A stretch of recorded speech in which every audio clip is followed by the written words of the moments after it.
উঠেছি ধরো 8 ঘন্টা হয়ে গেছে। তো উঠেই দেখো সমস্ত বাসন টাসন সব মেজেছি, বাসন মাজলাম, এদিকে দেখো রান্নাঘর টান্নাঘর সব ধোয়ালাম। সকালবেলা উঠে বাসি বাসন মাজলে এই জায়গাটা পুরো এঁটো কাটা জল পড়ে না, তো সেই জন্যে পুরো ধোয়ালাম। ওদিকে গ্যাসটা একবার করে মুছলাম, গ্যাসের টেবিলটা একবার মুছলাম, আর রান্নাঘরটা এখানটা পুরোটা ধুলাম।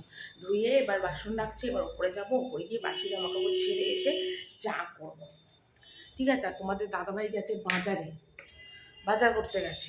ও গেছে তাও 10-15 মিনিট হয়ে গেছে, তার মধ্যে বাসনগুলো তাড়াতাড়ি করে মেজে নিলাম। এবার যাচ্ছি ওপরে। আর ওদিকে ঠাকুরঘর সব খুলে দিয়েছে। চলো তাড়াতাড়ি করে যাই, ঠান্ডা লেগে গেছে। সোয়েটারটা খুলে বাসন মেজেছি না, ভীষণ শীত করছে। গিয়ে জামা কাপড়টা ছেড়ে তারটা মেজে ফ্রেশ হয়ে আসি। সকালবেলা উঠে বাসনগুলো মাজবো বলেই কিন্তু আমি সোয়েটারটা খুলে নিই। কেন বলো তো, এঁঠো কাটা বাসন সারা রাত্রে থাকে, সেগুলো মাজবো, মেজে আবার সেই সোয়েটারটাই পরে আবার রান্না বান্না সংসারে সারাদিনে কাজকর্ম করব।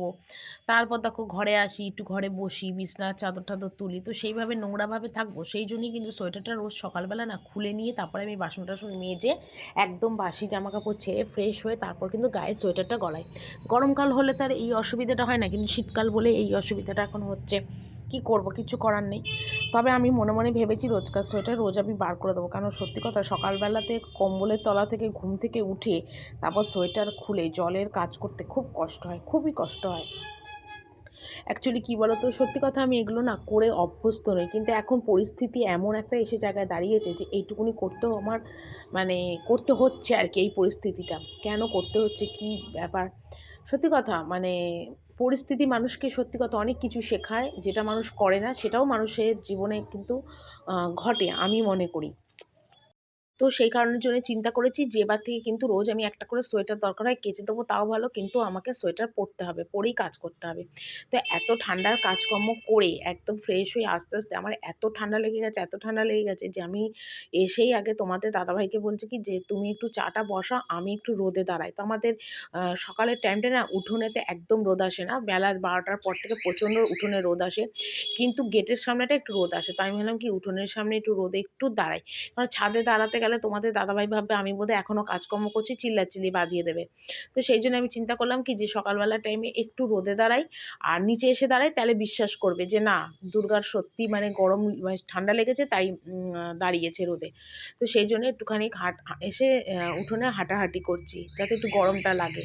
তো তোমাদের দাদাভাইকে চা করা বসাতে, ও চাটা বসাচ্ছে, আর আমি এখানে ঝপঝপ করে একটুখানি ঘুঁটে নিচ্ছি। মানে কি বলবো, ভীষণ ঠান্ডা লেগে গেছে, এত শীত করছে কি বলবো। উঠোনে কিন্তু সত্যি কথা বলতে কি আমি কিন্তু কোনোদিন হাঁটি না, এই প্রথম বোধহয় উঠোনে হাঁটাহাঁটি শুরু করেছি। ফুল টুল তোলার হলে তবু হাঁটি, কিন্তু শীতকাল ছাড়া পারি না, এত ঠান্ডা লাগছিল।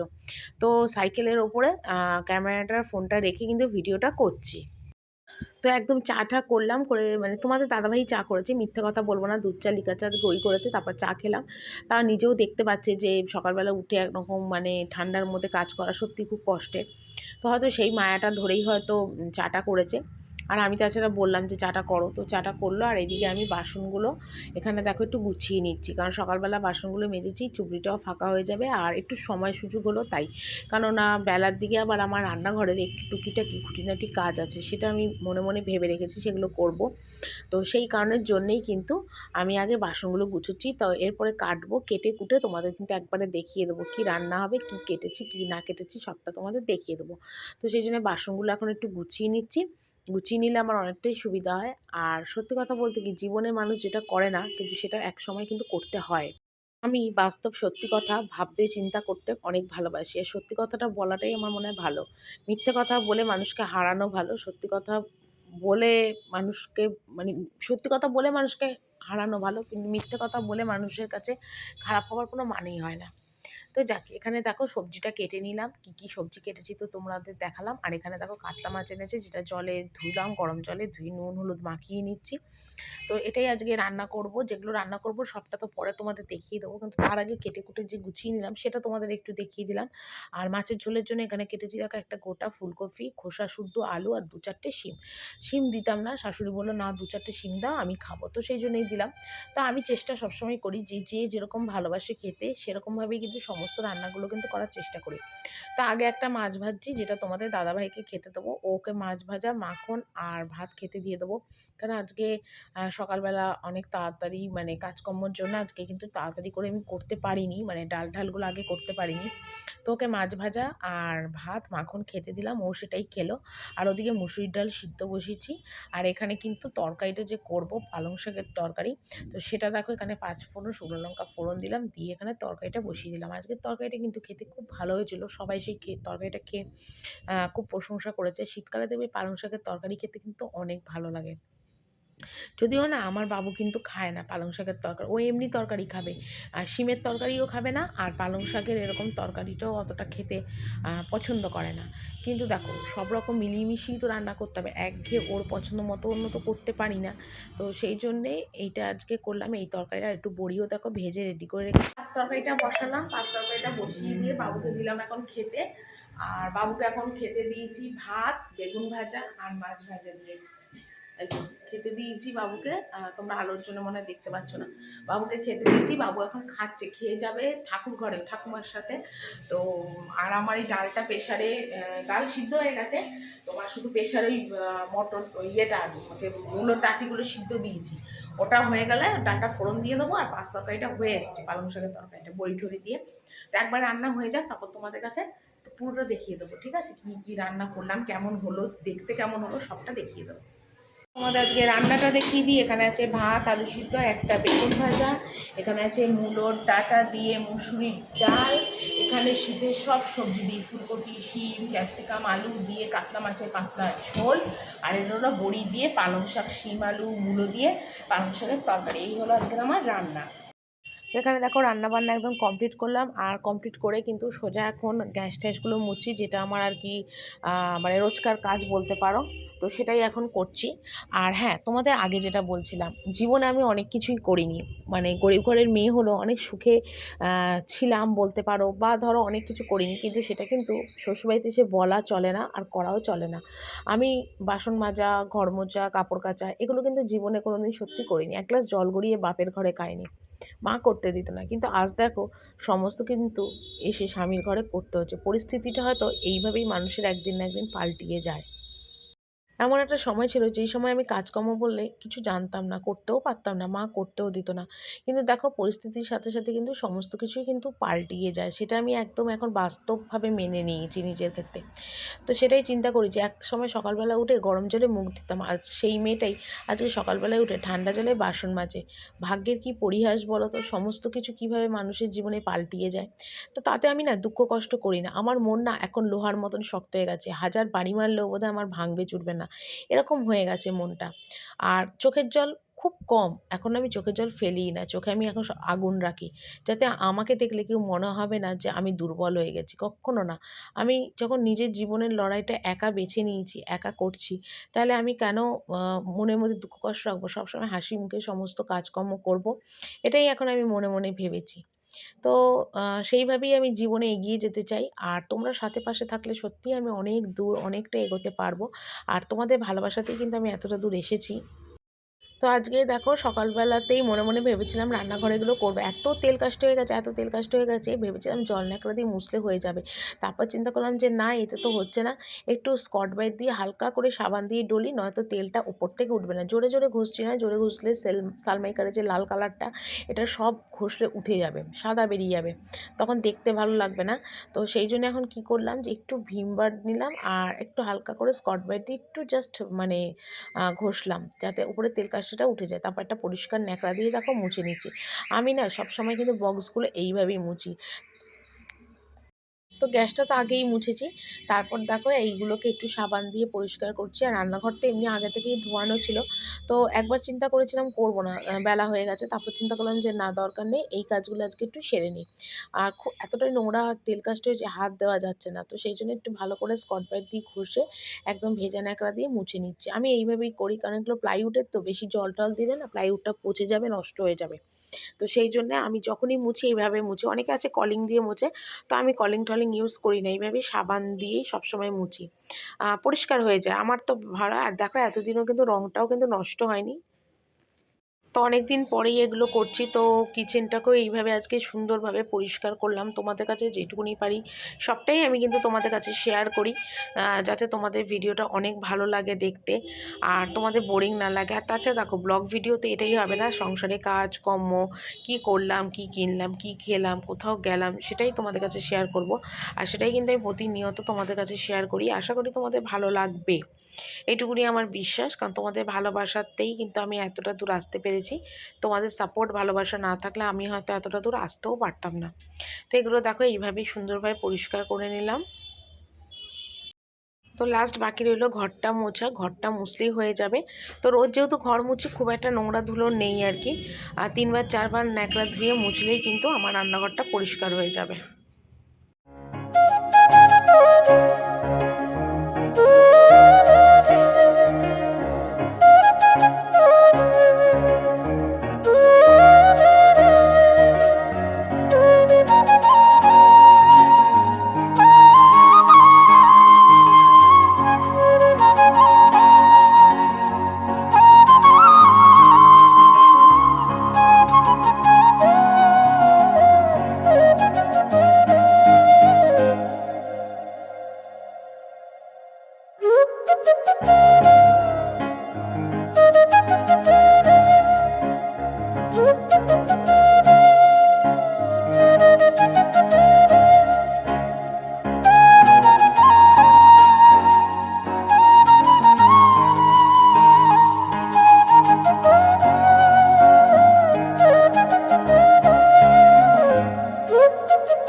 তো লাস্টে টুকটাক কিছু বাসন ছিল, যেমন ওই ওপরের থেকে চায়ের বাসন নামালাম, ভাগ্নি খেয়েছে, কটা থালা বাটি ছিল সেগুলো বাবু খেয়েছে, সেই কটা বাসন এখন মেজে নিচ্ছি।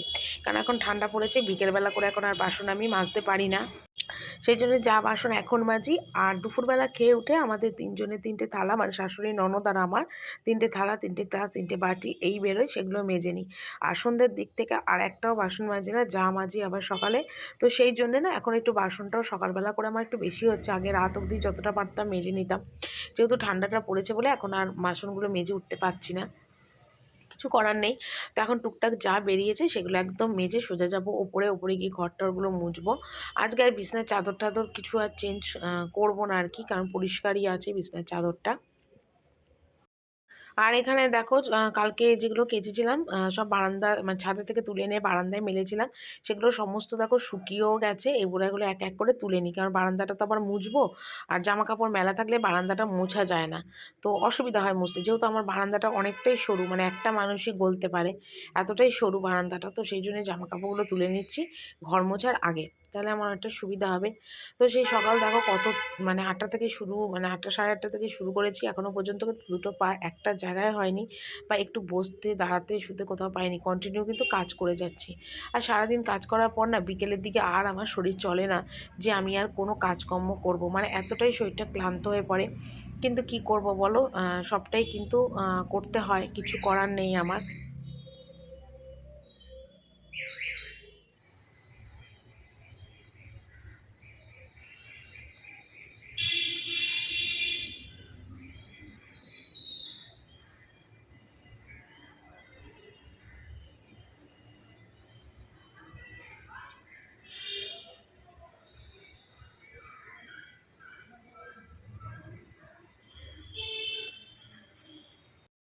তো ছাদের থেকে যে জামা কাপড়গুলো তুললাম সেগুলো এখন এই বারান্দার ঘর দিয়েই মেলে দিচ্ছি, নিচে আর নেবো না, অল্প কটাই রয়েছে। আর ওপরে রোজই এই সময় আমাকে ওপরে আসতে হয়, কারণ বাবু স্নানে যাবে, গরম জলটা ওকে দিতে হয়।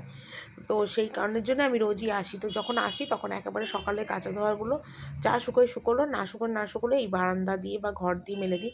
তো বারান্দাতে ওই ননদেরগুলো মেলা হবে, সেই জন্য আমি আবার এই ঘর দিয়ে সমস্ত মেলে দিচ্ছি। তো এখানে শাশুড়ির জামাকাপড়ও থাকে, আমারও জামাকাপড়গুলো মেলছি।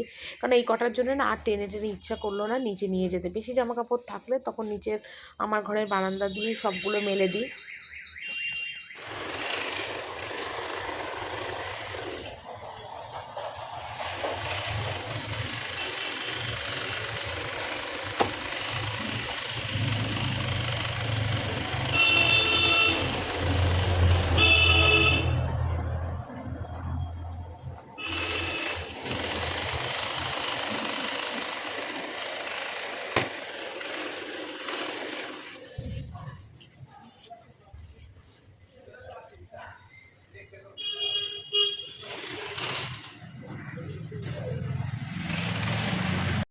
তো ঘরের লাঠিটা গেছে আমার, মানে লাঠিটা ভালো আছে, লাঠির যে কাপড়টা থাকে না ওটা একদম পচে নষ্ট হয়ে ছিঁড়ে গেছে।